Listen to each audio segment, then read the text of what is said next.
سیاست کی بات ہو رہی ہے اور جو آج نون لیگ نے پریس کانفرنس کی، شاہد خاقان عباسی صاحب، احسن اقبال صاحب، راجہ فاروق حیدر صاحب کے ساتھ بیٹھے ہوئے تھے اور یہ کہا گیا کہ پاکستان میں اور آزاد کشمیر میں کشمیر الیکشن کے حوالے سے تحریک چلائی جائے گی کہ یہ دھاندلی ہے اور یہ کشمیری جو یہاں پر گورنمنٹ ہے یہ ریپرزینٹ نہیں کر رہی کشمیر کے لوگوں کو اور اس سے کشمیر کاز کو نقصان ہوگا۔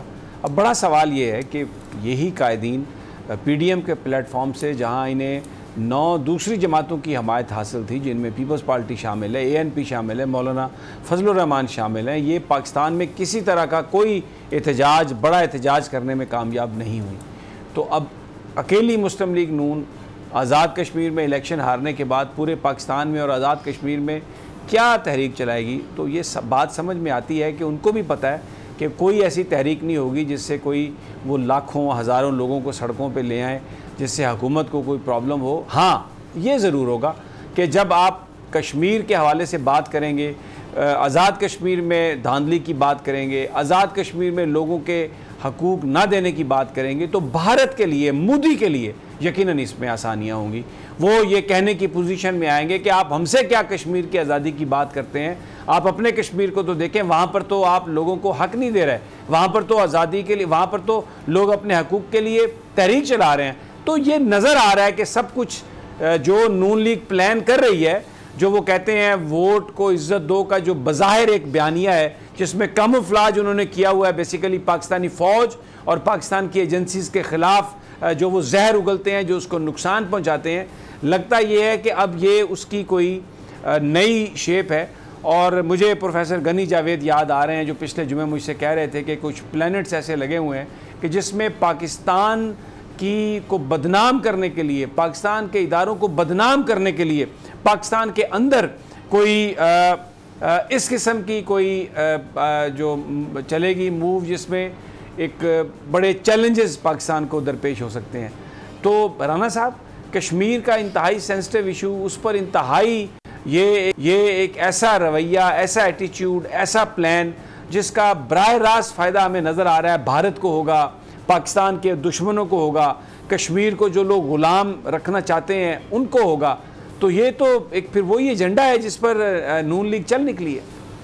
اب تو ایکسپوز ہو گئی ہے، اب تو بلا تھیلے سے باہر آ گیا۔ بالکل سمیع صاحب، آپ نے صحیح کہا کہ یہ سارا کچھ جو کچھ بھی آج شاہد خاقان عباسی نے مظفر آباد میں بیٹھ کر کہا، اس سے فائدہ کس کو پہنچے گا؟ بھارت کو۔ کون اس کو استعمال کرے گا پاکستان کے خلاف؟ بھارت۔ اب آپ دیکھیں کہ شکست ہوئی ہے نون لیگ کو۔ آج شاہد خاقان عباسی صاحب نے نیا فتویٰ دیا کہ وہاں جمہوریت کو شکست ہو گئی، یعنی نام ہے جمہوریت نون لیگ کا، اور دوسرا انہیں بڑی تکلیف ہے کہ پیپلز پارٹی کو 11 نشستیں کیوں مل گئی۔ اب بات یہ ہے، اور پھر ایک اور صاحب فرما رہے تھے کہ جی دیکھیں وہ پاپولر ووٹ میں تو پیپلز پارٹی دوسرے نمبر پر، نون لیگ دوسرے نمبر پر ہے، لیکن سیٹوں کے حساب سے پیپلز پارٹی دوسرے نمبر پر ہے۔ یہ کیسے ہو گیا جی؟ میتھمیٹکس کو دیکھیں، یہ بھی جہالت کی انتہا ہے کہ بھئی دنیا جہان میں ہوتا ہے جہاں اسمبلیوں کی نشستوں کی بات ہوتی ہے، نشستیں گنی جاتی ہیں، پاپولر ووٹ کو نہیں دیکھا جاتا۔ تو سمیع صاحب، بات یہ ہے کہ یہ ایجنڈا جو تھا، وہ جو سلسلہ شروع ہوا تھا نا مودی سے لے کر اپنا اس کی گھر بلانے کے بعد پھر آگے لے جانا، اور وہ سارا ان کا ڈرامہ بھارت کے حوالے سے ڈان لیکس، اور یہ انتہا تک لے گیا آج شاہد خاقان عباسی مظفر آباد جا کر اپنے اس ایجنڈے کو۔ اب مسئلہ یہ ہے کہ کشمیر میں ووٹر نہیں نکلا نون لیگ کا، انہوں نے نون لیگ کے بیانیے کو ریجیکٹ کیا۔ انہوں نے کیا کشمیر پر بات کی؟ بلاول نے سمجھداری کا مظاہرہ کیا، انہوں نے وہاں پہ کشمیر میں جا کر یہ تو ان کی مودی کے ان کے گھر آنے کا حوالہ تو دیا، مودی کے یاروں کا تو حوالہ دیا، لیکن اس نے جا کر کشمیریوں کے حقوق کی بات کی، لیکن پاکستانی اسٹیبلشمنٹ کے حوالے سے کوئی منفی گفتگو نہیں کی۔ بلکہ یہاں تک ہے کہ جو پیپلز پارٹی میں بعض لوگ تھے جو بڑے جوشیلے بنتے تھے، میری اطلاع کے مطابق بلاول صاحب نے ان کو بھی کہا کہ بھئی آپ ذرا نا یہ پچھلا 1 مہینہ رضا ربانی صاحب اور فرت اللہ بابر جیسے لوگ جو تھے ان کو بھی انہوں نے کوئی خاص میڈیا پر نہیں آنے دیا۔ تو یہ ان کی طے شدہ پالیسی تھی پیپلز پارٹی کی، لیکن مریم نواز صاحبہ نے اپنے چچا کو بند کر دیا لاہور میں۔ اچھا، اس میں آپ نے بڑی امپورٹنٹ بات کہی ہے علینا، ذرا آپ بھی اس پر مجھے کامنٹ کیجئے گا کہ نون لیگ جو تھی اس کو ایک شکست کی وجہ یہ تھی کہ اس پر جو تنقید ہو رہی تھی اس میں ایک تو پی ٹی آئی کے قائدین بات کر رہے تھے جو مودی کو انہوں نے بلایا اپنے اس شادی میں، ساڑیاں اور پتہ نہیں کیا کچھ ایکسچینج کیا، اور پھر اس کے بعد وہاں پر مودی کے خلاف کوئی بات بھی نہیں کی. ایک تو تحریک انصاف نون لیگ کو آڑے ہاتھوں لے رہی تھی. دوسرا جو بلاول بھٹو بھی مودی کا یار نواز شریف کے حوالے سے جو بات ہو رہی تھی، ان کی گفتگو میں بھی مودی کے ساتھ جو تعلقات تھے ان کے نون لیگ کے، اس کو وہ ہائی لائٹ کر رہے تھے.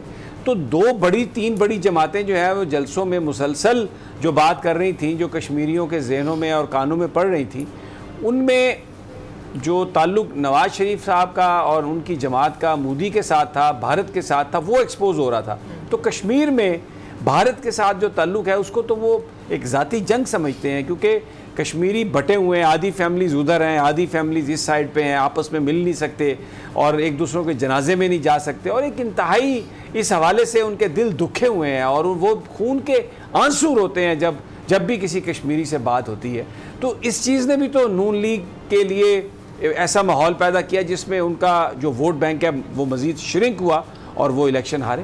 سر یہ ایک فیکٹر ہو سکتا ہے. دیکھیں اگر صرف اس میں ہم نون لیگ کی بات نہیں کر سکتے ہیں. اگر عمران خان صاحب کی جماعت کو لیا جائے تو شروع میں جب وہ آئے، ابھی بھی اگر آف اینڈ آن ہم دیکھیں تو ان کی یہ خواہش ہوتی ہے کہ کسی نہ کسی طریقے سے مودی سے بات ہو جائے. وہ پھر ٹیلی فون بھی کرتے ہیں، ٹیلی فون بھی نہیں اٹھایا جاتے، پھر خط و کتابت بھی ہوتی ہے. تو میرے خیال میں ہمیں اس پر بات ٹیلی فون تو اب نہیں کرتے، وہ پہلے کیا تھا. یہ بھی صرف ساڑیاں بھی تب آئی تھی نا سر، وہ ساڑیاں بھی تو تب آئی تھیں، عام بھی تب آئی تھی. آج بھی جب مریم گئی ہیں وہاں پر انہوں نے کوئی مودی کے بارے میں تو بات ہی نہیں کی سر موسٹلی، بلکہ وہ تو کہتی ہیں کہ دیکھیں نواز شریف تھا، جب وہ فون کرتا تھا مودی فون اٹھاتا تھا، اس کا تو فون نہیں اٹھاتا. پھر وہ یہ کہتے ہیں نون لیگ والے بائیڈن نے فون نہیں کیا، نواز شریف کو فون آتے تھے. کیونکہ جب آپ کو ٹریک ٹو ڈپلومیسی کا پتہ چلتا ہے تو وہ شاید یہ بات اس لیے کہتے ہیں کہ آپ اس وقت جس وزیر اعظم کو لائے ہیں اس کے ذریعے اگر آپ ٹریک ٹو ڈپلومیسی کرنا چاہتے ہیں تو وہ ٹریک ٹو ڈپلومیسی نہیں ہوگی. اگر آپ نے کرنی ہے تو وہ نواز شریف صاحب کے ذریعے ہی ہوگی. شاید وہ اس طرح سودا ہم ہی کر سکتے ہیں، شاید وہ یہی بات کرتی ہیں. اور اگر وہ یہ بات کرتی ہیں تو ان کو یہ بات نہیں کرنی چاہیے. اور جیسے کہ آپ نے پہلے آغاز کیا، آپ نے جو سوال کیا اس میں یہی تھا کہ ڈیفینیٹلی مودی کی بات ہو جائے، بھارت کی بات ہو جائے، کشمیر کی بات ہو جائے تو جو ہمارے آزاد کشمیر کو اور مقبوضہ کشمیر کے لوگ ہیں وہ اس معاملے میں بڑے حساس ہیں. تو مریم نواز صاحبہ کو وہاں پر جو بھی بات کرنی چاہیے تھی، آئی ایگری ود یو، بہت سوچ سمجھ کے کرنی چاہیے تھی. اور جہاں پر تحریک کی بات کی جا رہی ہے نا سمیع صاحب، دیکھیں اس وقت جو فاروق حیدر صاحب تحریک میں یہ آج کہا فاروق حیدر صاحب نے، زبان بھی بڑی گندی استعمال کی وزیروں کے بارے میں، اور وہ بہرحال ان کا اپنا ایک وہ ہے چن لگ رہا ہے. نہیں وہ میں اس پہ تو میں جو پروگرام کے اگلے حصے میں میرا آپ سے سوال یہ ہوگا، میں وہ کرنا چاہتا ہوں وہ سوال اس سے کہ یہ جو ٹن من چن گئے گروپ، یہ کیا مطلب ہے اس کا؟ بڑا یہ استعمال کی جاتی ہے یہ بات، یہ ساری کی ساری. لیکن ابھی جو آپ علینا جو بات کر رہی ہیں، مودی کو برا بھلا کہنے کی بجائے وہ پاکستان کو برا بھلا کہا، وہاں پر وزیر اعظم کو برا بھلا کہا. اب کہتے ہیں کہ کشمیریوں کو حقوق نہیں ملے، ہم اس کے لیے کیمپین چلائیں گے. تو کیا اس کا مطلب ہے؟ سر بیسکلی اس وقت جو پوری کیمپین تھی نون لیگ کی، جو وہ بیانیہ لے کر چل رہے تھے، وہ یہی کہہ رہے تھے کہ بیسکلی جو ریفرینڈم والی بات کی ہے عمران خان صاحب نے، اس کا جو ایک ریزن ہے وہ یہ ریزن ہے کہ وہ شاید کشمیر کو صوبہ بنانا چاہتے ہیں. تو ان کا یہ وزیر اعظم نے تو بڑا کلیئرٹی کے ساتھ کہا کہ یہ صوبے کی بات کہاں سے آئی، ہم کیوں بنائیں گے صوبہ. ان کا تو یہ ہے ہی کہنے کی بات ہی نہیں جو ہے. اگر آپ دیکھیں مریم نواز صاحبہ کو تو وہ پوری کیمپین میں اس چیز کو لے کر چل رہی ہیں کہ ہم کبھی بھی اس پہ کمپرومائز نہیں ہونے دیں گے، جو آپ لوگ فیصلہ لیں گے وہی فیصلہ ہوگا. ابھی تو احتجاج صوبہ بنانے یا نہ بنانے پہ نہیں ہے، ابھی تو احتجاج اس بات پہ ہے کہ جو حکومت ہے وہ کہتے ہیں جی وہ نمائندہ حکومت نہیں ہے اور ہم اس پر احتجاج کر رہے ہیں. رانا صاحب یہ کدھر جائے گی یہ بات؟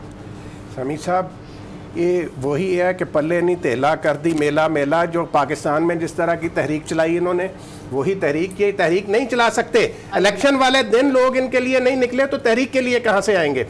صرف فرق یہ ہے جو بات آپ نے کہی ہے کہ ان کا بھارت نواز مودی نواز وہ ایک دفعہ پھر کھل کر سامنے آ گئے ہیں کہ بھئی وہ کدھر کھڑے ہیں. سمیع صاحب وہ آپ نے جو بات کی تھی ٹائمنگ کے حوالے سے، وہ جو راہ کا ایجنٹ افغانستان کا قومی سلامتی کا مشیر ملا نواز شریف سے، وہ بدبخت جو پاکستان کے بارے میں اس قسم کی ہرزہ سرائی کرتا ہے، جن دنوں کشمیر میں الیکشن ہو رہا ہے اس موقع پر نواز شریف اس سے ملے تو کشمیری عوام نواز شریف کو ووٹ دیں گے؟